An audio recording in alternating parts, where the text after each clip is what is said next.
Je to viac menej z iniciatívy ľudí, občanov, Puchovčanov, ktorí nerozumejú protokolu NKÚ a tak ma nejak inšpirovali k tomu, že by nebolo zlé teda uskutočniť túto televíznu diskusiu. V minulosti to bolo bežné, že v priamom prenose si ľudia mali možnosť prípadne zavolať a požiadať o nejaké vysvetlenie. Ja si myslím, že to stojí za podporenie zo strany poslancov. Nakoniec pamätáte si minule, ako sme sa zhodli či nezhodli na tejto téme, ako nás táto téma nás, poslancov v tejto miestnosti, obrovským spôsobom rozdeľuje, ako rozdeľuje aj mesto táto téma. A v každom prípade z oboch strán, keď budú mať ľudia možnosť sa vyjadriť, tak budeme si môcť spraviť o tom lepší obraz a nielen na tej takej platonickej alebo citovej rovine.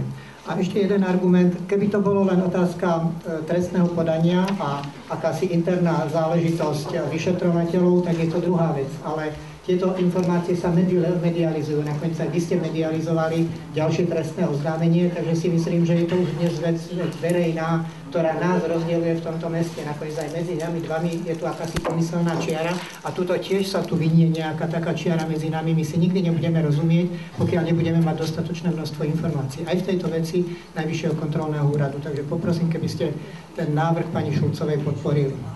Presne tak, ako hovoríte, je tu nejaká pomyselná čiara, ktorú vytvárate vy.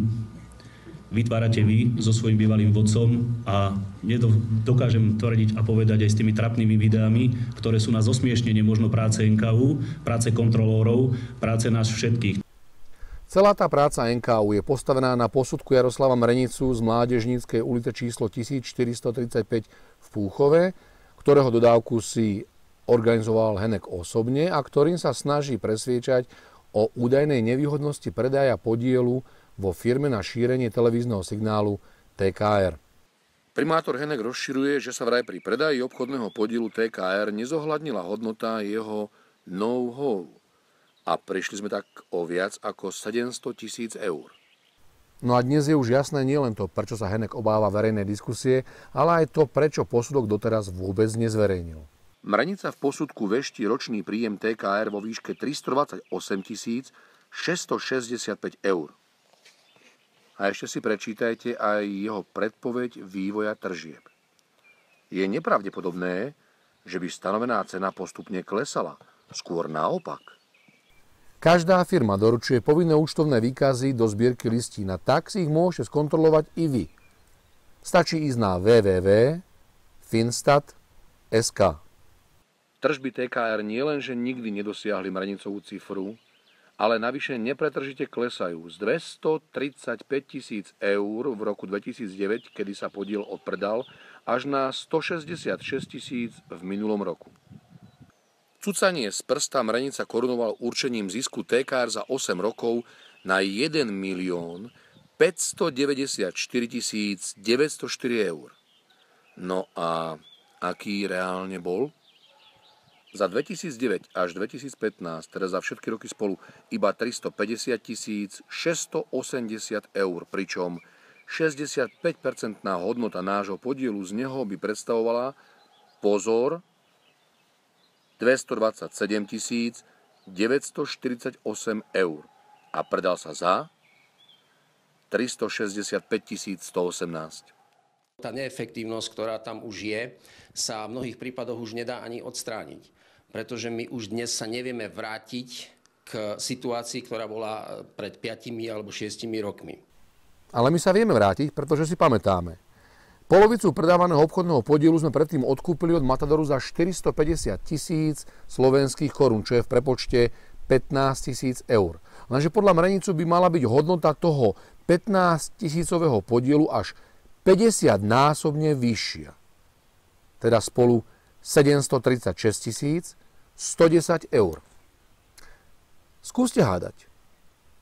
Kto zastupoval Matador na valnom zhromaždení 12. januára 2006, keď nám predávali ten obchodný podiel iba za tých 15 000?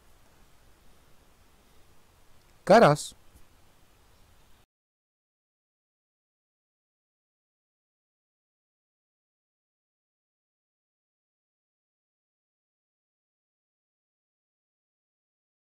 A o tom, ako sa Henek s Mrenicom veľmi snažili, svedčí aj prudká rýchlosť, s akou dohodnutý posudok uzrel svetlo sveta. Mrenica dostal objednávku na posudok 18. januára 2016 a už na druhý deň, 19. januára, ho odovzdal. Pričom pri stanovení hodnoty vychádzal z celkovo 3804 zmluv, ktoré, ako sám tvrdí, mal všetky k dispozícii. 2 dni, teda 48 hodín, čo je dohromady 172 800 sekúnd, takže na jednu zmluvu prípadne 45 sekúnd. A to by Mrenica vôbec nemohol spať, nie je v tom zarataný ani čas na prepravu tých zmluv, ich vzájomné porovnanie a už vôbec nie ani na napísanie, zviazanie či prepravu jeho znaleckého posudku.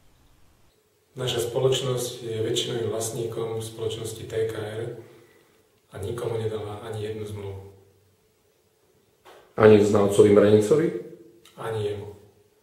A poznáte pána Mrenicu? Nie, nepoznám. Jaroslav Mrenica z Mládežníckej ulice číslo 1435 v Púchove je znalcom v odbore priemyselné vlastníctvo. To znamená posudzovanie ochranných známok, vynálezov, úžitkových vzorov alebo zemepisného označenia pôvodu výrobkov. A ak by chcel znalec v takomto odbore dospieť k hodnote nehmotného majetku podniku, musí postupovať podľa inštrukcie Ministerstva spravodlivosti číslo 7 z roku 2009, strana 56, prvý odsek zhora. Skúste si ho vygoogliť.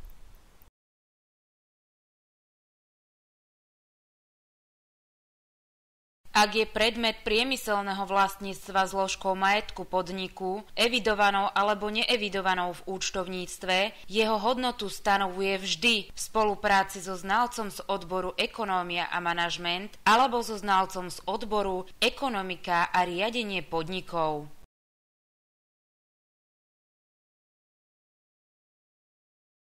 Vôbec žiadny znalec uvedených ekonomických odborov sa na vyhotovovaní posudku nezúčastnila. Tak vznikli nezmysly, ktoré Mrenica napísal. Henek má taký strach z môjho návratu, že sa so svojou družinou neštíti ničoho. On si myslí, že si to môže dovoliť a že mu to prejde. Robím svoje videá preto, aby ste sa mohli dozvedieť a sami si preverili zverejnené dôkazy a pokojne, aby ste so mnou i nesúhlasili. Ale ak vás môžem poprosiť, nesúhlaste kvalifikovane. Presne tak, ako hovoríte, je tu nejaká pomyselná čiara, ktorú vytvárate vy. Vytvárate vy so svojím bývalým vodcom a dokážem tvrdiť a povedať aj s tými trapnými videami, ktoré sú na zosmiešnenie možno práce NKÚ, práce kontrolórov, práce nás všetkých.